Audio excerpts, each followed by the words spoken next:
This is the Lone Crater YouTube. We hope this video helps. You start by melting the core flavor.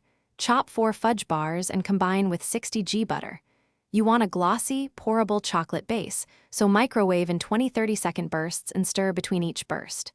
Once smooth, whisk in 1 egg to bind. This adds structure and moisture.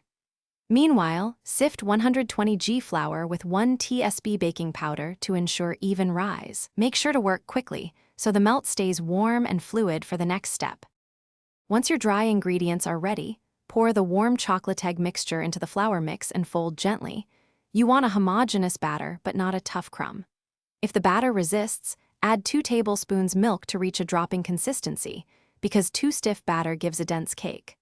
Fold in 50 G chocolate chips or nuts for texture, and add 1 teaspoon vanilla to round the flavor. Then scrape the batter into your prepared 20 cm pan, smoothing the top with a spatula so it bakes even. You bake at 175 degrees for 25 to 30 minutes. Check with a skewer, remove when it comes out with moist crumbs, not raw batter. Once done, cool the cake in the pan for 10 minutes so it firms up, then transfer to a rack to finish cooling. Slicing too hot will compress the crumb. If you want a glaze, warm 1 fudge bar with 1 tablespoon cream and drizzle.